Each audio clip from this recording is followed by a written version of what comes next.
ચાલો સવારનો નાસ્તો કરવાની કરી રહ્યા છે ભાઈ શેઠ. રોડ ઉપર આપણે આ જોવો તો આ રોડ ઉપર આવી રીતે નાસ્તો કરીએ છીએ આપણે. આમ તો ઘરે તો રોડ ઉપર નથી ખાતા, મને અહીં ગાડી આવ્યા પછી ખાવું પડે છે. તમને એમ થાય જિંદગી કેવી જીવે, પણ પછી અહીં ગાડી આવ્યા પછી આપણે રોડ ઉપર પણ બેવું પડે છે જમવા માટે, નાસ્તો કરવા માટે. અહીંયા કંઈ વ્યવસ્થા હોય નહીં.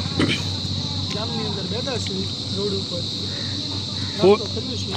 ઓ નાસ્તામાં મસ્ત એવા પૌવા છે ને આપણે બંસીએ બનાવ્યા છે.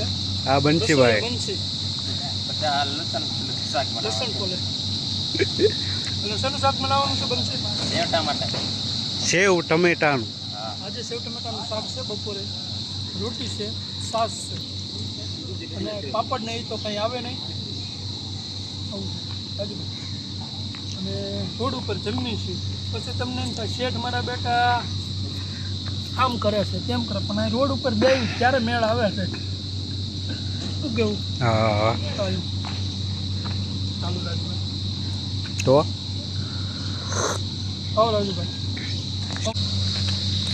શેઠ પૌવા ખાય છે, હું ચા પીવું છું. શેઠ તો ખેતરમાં ચા પીતા નથી, અત્યારમાં ચા નહીં, તમારે પીવી પડે. અહીંયા ચા ભાવતી નથી મને, એવું થાય. એવું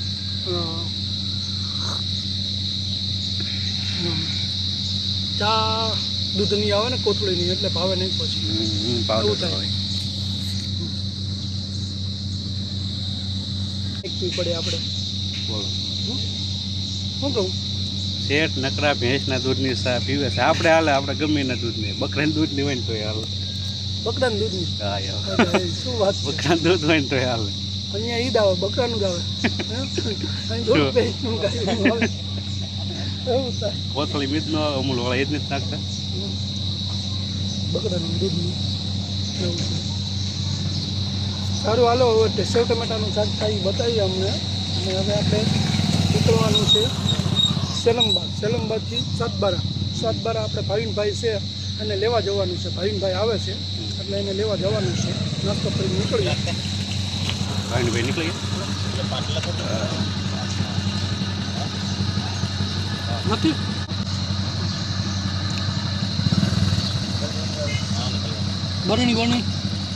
બરણી આટલો નહીં રાખતો.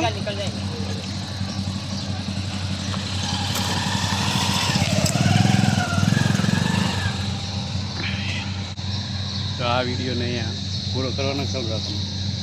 આગળ મને બતાવી તો નેક્સ્ટ ક્લિપ કેવો ટમેટાનું શાક થઈ ગયા. સેવ ટમેટા અને ભાવિનભાઈ આપણે આવી ગયા છે.